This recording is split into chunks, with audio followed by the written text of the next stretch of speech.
Hi welcome to our channel. 3 స్టెప్స్లో నెయ్యి ఎలా చేయాలో చూద్దాం. ఫస్ట్ స్టెప్ వచ్చేసి మనం రోజు పాలు వేడి చేసుకొని దానిపైన వచ్చిన మీగడని ఒక బాక్స్లో వేసుకొని సపరేట్ చేసుకోవాలి. ఆ బాక్స్ ఒక 1 వీక్ అయ్యాక ఇలా కలెక్ట్ అవుతుంది. కలెక్ట్ అయిన మీగడ మొత్తం మిక్సీ జార్లో వేసుకోవాలి. మిక్సీ జార్లో వేసుకొని ఒక్క రౌండ్ మిక్సీ ఆన్ చేసుకోవాలి.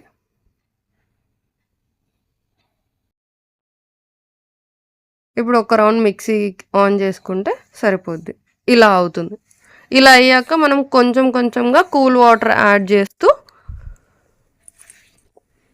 మిక్సీ చేయాలి. ఇలా అవుతుంది. మళ్ళీ ఇంకొన్ని కూల్ వాటర్ యాడ్ చేసి మళ్ళీ మిక్సీ చేయాలి. చేసినప్పుడు ఇలా ఫామ్ అవుతుంది. ఇంకొన్ని కూల్ వాటర్ యాడ్ చేయాలి.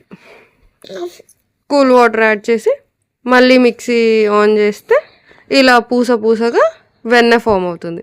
ఇప్పుడు అక్కడ ఉన్న వాటర్ అన్నీ ఎక్స్ట్రాక్ట్ చేస్తూ ముద్దల్లాగా ఫామ్ చేస్తే మనకు బటర్ అనేది తయారవుతుంది.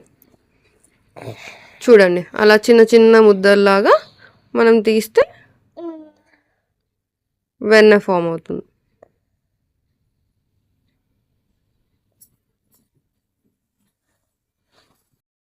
ఇప్పుడు వెన్న తీసాక బటర్ మిల్క్ వెన్న సపరేట్ అయిపోతుంది. ఇది యాస్టీస్గా అలాగే కొంచెం వాటర్ వేసి కడుక్కొని యూస్ చేసుకుంటే బటర్ లాగా కూడా యూస్ చేసుకోవచ్చు. ఇప్పుడు కొన్ని కూల్ వాటర్ పోసుకొని బాగా క్లీన్ చేయాలి వెన్నని. అప్పుడు కొంచెం వాటర్ అనేది డల్గా వస్తాయి. ఆ డల్నెస్ పోయే వరకు మనం క్లీన్ చేస్తూ ఉండాలి. మోస్ట్లీ ఒక 3-4 టైమ్స్ క్లీన్ చేస్తే ఆ డల్నెస్ అనేది వాటర్ వెళ్ళిపోతుంది. ఇప్పుడు చూడండి వాటర్ ఎంత క్లియర్గా వచ్చాయో నేను చూపిస్తున్నాను. చూడండి, నేను 3-4 టైమ్స్ కడిగాను. దాంతో వాటర్ క్లియర్గా వచ్చాయి. ఇప్పుడు ఆ వాటర్ వంపేసుకొని ఆ వెన్నను అలాగే మనం ఒక ఎయిర్ టైట్ కంటైనర్లో పెట్టేసుకుంటే బటర్ లాగా యూస్ చేసుకొని బ్రెడ్స్కి వాటికి అప్లై చేసుకోవచ్చు. గీ కావాలంటే స్టవ్ ఆన్ చేసుకొని ఆ గిన్నెను అలాగే స్టవ్ మీద పెట్టేస్తే ఒక్క 5 మినిట్స్లో గీ అనేది ప్రిపేర్ అయిపోతుంది. చూడండి వెన్న ఎలా కరుగుతుంది.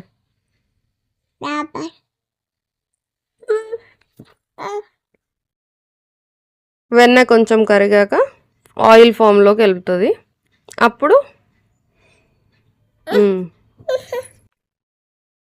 వెన్న కరుగుతుంది.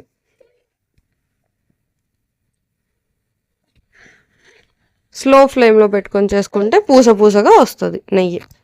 స్మెల్ కోసం ఒక తమలపాకు వాష్ చేసుకొని వెన్నలో వేసుకోవాలి. అప్పుడు నెయ్యి స్మెల్ అనేది చాలా బాగుంటుంది. కొంచెం గోల్డెన్ కలర్ వచ్చాక స్టవ్ ఆఫ్ చేసేసుకోవాలి. అప్పుడు నెయ్యి బాగుంటుంది. ఈ తమలపాకును కూడా కావాలంటే తినొచ్చు, చాలా టేస్టీగా ఉంటుంది. నెయ్యిని ఉడకట్టేసుకుంటే క్లియర్ ఫామ్ ఆఫ్ గీ తయారైపోతుంది. కొంచెం చల్లారాక చూస్తే పూసగా నెయ్యి ఫామ్ అవుతుంది. ఇలా గోల్డెన్ కలర్గా తీసినప్పుడు మాత్రమే నెయ్యి అనేది పూసగా ఫామ్ అవుతుంది.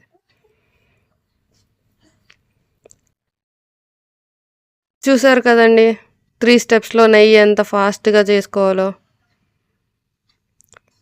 చల్లారాక పూసగా ఉంటుంది.